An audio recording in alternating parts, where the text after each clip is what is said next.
ಬಹಳ ಪ್ರೋಗ್ರೆಸಿವ್ ಆಗಿದ್ದಂತ ರಾಜ್ಯ. ಬಹುಶಃ ಅವ್ರ ಕಾಲದಲ್ಲಿ ಶಿಕ್ಷಣಕ್ಕೆ, ಕೈಗಾರಿಕೆಗೆ, ಸಂಸ್ಕೃತಿಗೆ, ಕನ್ನಡ ಭಾಷೆಗೆ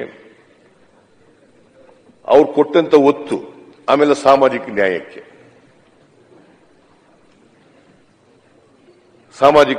ಕೊಟ್ಟಂತ ಒತ್ತು ಬಹುಶಃ ಭಾರತದಲ್ಲಿ ಸಾವು ಮಹಾರಾಜರು ಬಿಟ್ರೆ ಇವರೇನು. ಸಾವು ಮಹಾರಾಜರು ಬಿಟ್ರೆ ಇವರೇನೆ. ಅದೇನೆ ಮೀಸಲಾತಿ ಅದಕ್ಕೆ ಸಾಮಾಜಿಕ ನ್ಯಾಯ ಅಂತ ಹೇಳಿದ್ರು. ಮೀಸಲಾತಿ ಅಂತ ಹೇಳಲಿಲ್ಲ ನಾನು. ಸಾಮಾಜಿಕ ನ್ಯಾಯ ಅಂತ ಕಾನ್ಸ್ಟಿಟ್ಯೂಷನಲ್ ಪದ ಉಪಯೋಗಿಸಿದ್ದೀನಿ ಅಷ್ಟೇ. ಸೋಷಿಯಲ್ ಜಸ್ಟಿಸ್ ಮಿಲ್ಲರ್ ಕಮಿಷನ್ ಮಾಡಿ ಅದನ್ನು ಜಾರಿ ಕೊಟ್ಟರು. ಅದರಲ್ಲಿ ಬ್ರಾಹ್ಮಣ ಸಮುದಾಯಕ್ಕೆ ಸೇರಿದಂತವರಿಗೆ 25%, ಬ್ರಾಹ್ಮಣೇತರರಿಗೆ 75% ಅಂತ ಮೀಸಲಾತಿ ಕೊಟ್ಟರು. ಅದು 1921 ಇಸ್ವಿ, 1921.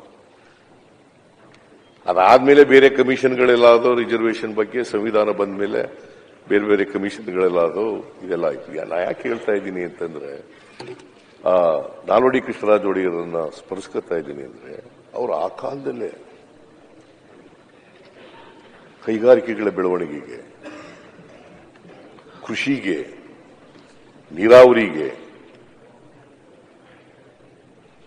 ಸಾಮಾಜಿಕ ನ್ಯಾಯಕ್ಕೆ, ಮೀಸಲಾತಿಗೆ, ಎಲ್ರಿಗೂ ಅವಕಾಶಗಳು ಸಿಕ್ಕಬೇಕು ಅಂತೇಳಿ ಮಾಡದಂತವರು, ಎಲ್ರಿಗೂ ಶಿಕ್ಷಣ ಸಿಕ್ಕಬೇಕು ಅಂತೇಳಿ ಮಾಡದಂತವರು, ಶಿಕ್ಷಣಕ್ಕೆ ಒತ್ತು ಕೊಟ್ಟವರು.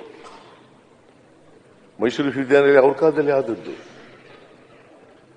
ನೀವು ಆಮೇಲೆ ಬಂದ್ರಿ ನೀವು. ಸೊ ಅದರಿಂದ ಮಾನ್ಯ ಅಧ್ಯಕ್ಷರೇ, ಇದು ಸ್ವಲ್ಪ ಕಾರಣ ಇರಬಹುದು ಅಂತ ಅನ್ಕೊಂಡಿದ್ದೀನಿ. ಯಾಕಂದ್ರೆ ಮುಂಬೈ ಕರ್ನಾಟಕದಿಂದ ಬಂದರು, ಹೈದರಾಬಾದ್ ಕರ್ನಾಟಕದಿಂದ ಬಂದರು, ತಮಿಳುನಾಡಿನಿಂದ ಬಂದರು, ಕೊಡಗು ಬೇರೆ ರಾಜ್ಯ ಆಗಿತ್ತು, ಅವ್ರು ಬಂದರು. ಇವೆಲ್ಲ ಕಾರಣಗಳಿಂದ ತಾರತಮ್ಯಗಳು ಇದ್ದೇ ಇರ್ತವೆ ಅಭಿವೃದ್ಧಿನಲ್ಲಿ. ನಾನು ಯಾವ ಸರ್ಕಾರನೂ ಕೂಡ ದೂಷಣೆ ಮಾಡಕ್ ಹೋಗಲ್ಲ. ಎಲ್ಲ ಸರ್ಕಾರಗಳು ಕೂಡ ಸ್ವಲ್ಪ ಹೆಚ್ಚು ಕಡಿಮೆ ಆಗಿರ್ಬೋದು. ಪ್ರಯತ್ನ ಅಂತೂ ಮಾಡಿದವೆ. ಈಗ ಈ ಡ್ಯಾಮ್ಗಳೆಲ್ಲ ಆದವು. ಮಲಪ್ರಭಾ, ಘಟಪ್ರಭಾ, ಹೇಮಾವತಿ, ಆಲ್ಮಟ್ಟಿ, ಇವೆಲ್ಲ ಡ್ಯಾಮ್ಗಳು ಮಿಸ್ಟರ್ ಅಶೋಕ್ ಯಾವ ಕಾಲದಲ್ಲಿ ಆದ್ದು? ಬಿಜೆಪಿ ಕಾಲದಲ್ಲ, ಕಾಂಗ್ರೆಸ್ ಕಾಲದಲ್ಲಿ ಆದದ್ದು. ಇವೆಲ್ಲ 50 ವರ್ಷದ ಕೊಡುಗೆ ಏನು ಅಂತಂದ್ರೆ ಇವೆ ಕೊಡುಗೆಗಳು. ಅಲ್ಲ, ನನ್ನ ಹೆಸರು ಹೇಳ್ತೀರಾ? ನಾನು ಎದ್ ನಿಂತರ ಇಲ್ಲ, ಬೇಡ ಹೆಸರು ಹೇಳ್ಬೇಡ. ನಿನ್ನ ಹೆಸರು ಹೇಳೋದು ಬೇಡವಾ? ಏನಪ್ಪ ಸ್ನೇಹಿತ ಅಂತ ಹೇಳ್ತೀವಿ, ಒಪ್ಪ ಬೇಡ ಅಂದ್ರೆ ಬೇಡ. ಅಲ್ಲ, ಈಗ 45 ನಿಮಿಷ ಆಯ್ತು, ಎಲ್ಲ ಊರೆಲ್ಲ ಸುತ್ತಾಕ್ಸ್ತಾ ಇದ್ದೀರಾ. ಅಲ್ಲಿಂದ ಶುರು ಮಾಡಿದ್ರಿ, ಮೈಸೂರಿಂದ ಶುರು ಮಾಡಿ ಇಲ್ಲಿಗೆ ಬಂದು ಅಲ್ಲಿಗೆ ಬಂದು ಈಗ ಚರ್ಚೆ ನಡೀತಾ ಇರೋದೇನು? ಉತ್ತರ ಕರ್ನಾಟಕಕ್ಕೆ ಏನು ಅನ್ಯಾಯ ಆಗಿದೆ, ಅದನ್ನ ಹೆಂಗ್ ಸರಿಪಡಿಸಬಹುದು ಅನ್ನೋದು. ನೀವು ಹಳೆ ಮೈಸೂರು ಅದಾಯ್ತು ಇದಾಯ್ತು ಅಂದ್ರೆ, ಅವ್ರ ಪಾಪ ಹಳೆ ಮೈಸೂರಿಗೆ ನಮ್ಮ ಗೌಡರಿಗೆ ಮಾತಾಡಕ್ಕೆ ಕೊಡ್ಲಿಲ್ಲ ಅವ್ರು ಯಾರು. ಅವರು ಬಂದಿರೋ ಅಂತದ್ದು ಉತ್ತರ ಕರ್ನಾಟಕದಲ್ಲಿ ಅನ್ಯಾಯ ಆಗಿದೆ. ಕೃಷ್ಣಗೆ ಏನು ಅನ್ಯಾಯ ಆಗಿದೆ? ತಾವೇ ಹೇಳಿದ್ದೀರಾ, ಕೃಷ್ಣಗೆ ಪ್ರತಿ ವರ್ಷ 10,000 ಕೋಟಿ ಕೊಡ್ತೀನಿ, 5 ವರ್ಷದಲ್ಲಿ 50,000 ಕೋಟಿ ಕೊಡ್ತೀನಿ. ಕೊಡ್ಲೇ ಇಲ್ಲ. ಕೃಷ್ಣ ಕಣ್ಣೀರು ಅಂದ್ರೆ ಕೃಷ್ಣ ಕಣ್ಣೀರು ಒರೆಸ್ತಾವ್ರೆ ಹೊರತು 10,000 ಕೊಡ್ತೀವಿ ಅಂತ ಹೇಳಿರ್ಲಿಲ್ಲ. ನೀರಾವರಿ ಯೋಜನೆಗಳಿಗೆ ಇಲ್ಲಿ ಅಧ್ಯಕ್ಷರಿದ್ದಾರೆ. ನಾನು ಇವರು ಕೊಟ್ಟಿಲ್ಲ. ನಮ್ಮ ಪಕ್ಷದ ಎಲ್ಲ ಲೀಡರ್ಗಳು, ಕಾರ್ಯಕರ್ತರೆಲ್ಲ ಸೇರಿ ಪಾದಯಾತ್ರೆ ಮಾಡಿದ್ರು. ಹೊಸಪೇಟೆಯಿಂದ ಚರ್ಚೆ ಬೇಡ, ಸಂಗಮದವರೆಗೆ ಪಾದಯಾತ್ರೆ ಮಾಡೋದು. ಪಾದಯಾತ್ರೆ ಆದಂತ ಕೊನೆ ದಿನ ಭಾಷಣ ಮಾಡಿದ್ದೀನಿ. ಒಂದೇ ನಿಮಿಷ, ನಿಮ್ಮ ನೀವು 10,000 ಹೇಳ್ತಾ ಇದ್ದೇನೆ.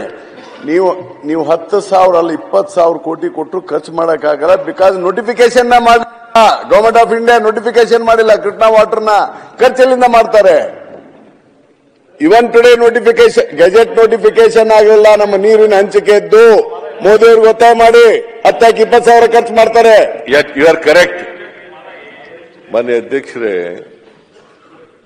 ಇಷ್ಟು ಆದ್ಮೇಲೆ ಇಷ್ಟು ವರ್ಷ ಆಯ್ತಲ್ಲ ಈ ತರ ಎಲ್ಲ ಆಗಿ, ಸುವರ್ಣ ಕರ್ನಾಟಕ ಆಗಿ 50 ವರ್ಷ ಆಯ್ತು. ಏಕೀಕರಣ ಆಗಿ 56ನೇ ಇಸ್ವಿನಲ್ಲಾದ ಸುಮಾರು 57 ವರ್ಷ, 67 ವರ್ಷನಾ 67 ವರ್ಷ, 67 ವರ್ಷ ಆಯ್ತು. ಅದಾದ್ಮೇಲೆ ಕಾಂಗ್ರೆಸ್ ಸರ್ಕಾರ ಇರುವಾಗ ಎಸ್.ಎಂ. ಕೃಷ್ಣ ಅವರು ಮುಖ್ಯಮಂತ್ರಿಯಾಗಿರುವಾಗ 2000ನೇ ಇಸ್ವಿನಲ್ಲಿ ಈ ತಾರತಮ್ಯ ಹೋಗಲಾಡಿಸಬೇಕು, ಅಸಮಾನತೆಯನ್ನು ಹೋಗಲಾಡಿಸಬೇಕು ಅಂತೇಳಿ ನಮ್ಮ ಅರ್ಥಶಾಸ್ತ್ರಜ್ಞ ನಂಜುಂಡಪ್ಪನವರ ಅಧ್ಯಕ್ಷತೆಯಲ್ಲಿ ಹೈಪವರ್ ಕಮಿಟಿ ಮಾಡಿದದ್ದು ಕಾಂಗ್ರೆಸ್ ಸರ್ಕಾರ. ನಾನು ಯಾಕೆ ಇದನ್ನು ಹೇಳ್ತಾ ಇದ್ದೀನಿ ಅಂತಂದ್ರೆ, ಎಸ್.ಎಂ. ಕೃಷ್ಣ ಅವರು